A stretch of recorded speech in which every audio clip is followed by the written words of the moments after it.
Тамақтан кейін демалып, тәтті шай ішіп, темекі шегіп, жатуға ыңғайланамыз. Бірақ дәл осы үш қате әдет сіздің ағзаңызға көзге көрінбейтін, бірақ үнемі қайталанатын зиян келтіреді. Ас қорыту жүйесін әлсіретіп, бауырға, шекке және жүрекке соққы береді. Ғылыми зерттеулер не дейді? Бүгін айтып береміз. Көп адамдар тамақтан кейін темекі шегуді ас қорытуға көмектеседі деп санайды. Бұл қауіпті миф. World Health Organization дерегі бойынша, тамақтан кейін шеккен бір тал темекі аш қарынға шеккен 10 талмен тең. Себебі, ас қорыту кезінде қан айналым ішкі ағзаларға қарай шоғырланады. Бұл кезде никотин ішкі ағзаларға тезірек сіңіп, бауырға, өкпеге, шекке улану әсерін береді. Никотиннің сіңу деңгейі тамақтан кейін 25-30%-ға жоғарылайды. Нәтижесі ішек аурулары, бауыр детоксикациясының бұзылуы, қант диабетімен байланысты асқынулар. Тойып алдық, енді шай ішейік кең тараған қазақи әдет. Бірақ бұлда өз зиянын тигізеді.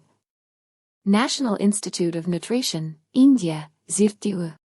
Тамақпен қатар немесе кейін қара шай ішу темірдің сіңуін 60% төмендетеді. Шай құрамындағы таниндер темірді байлап алады. Әсіресе әйелдер мен қарттарда анемия қаупі артады. Ас қорыту кезінде шай ішу қышқылдық деңгейін өзгертіп, тағамның сіңуін бұзады. Ауыр шай асқазан шырышына тікелей әсер етіп, қышқылдықты арттырады.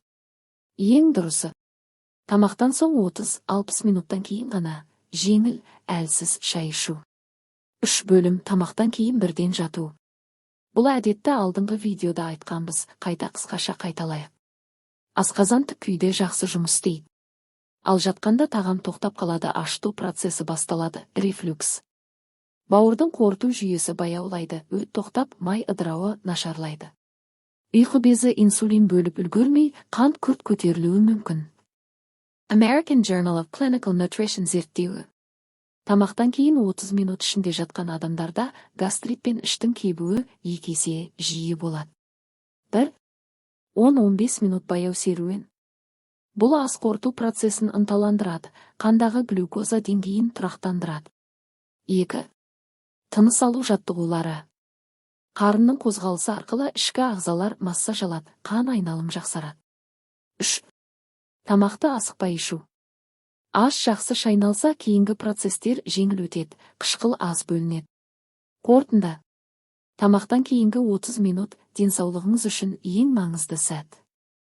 Дәл осы кезде темекі шексеңіз, уланасыз, шай ішсеңіз, темір жетіспеушілік басталады, жатсаңыз, ас қорыту бұзылады. Бәрі сіздің бақылауыңызда. Дұрыс әрекет ұзақ өмір кепілі.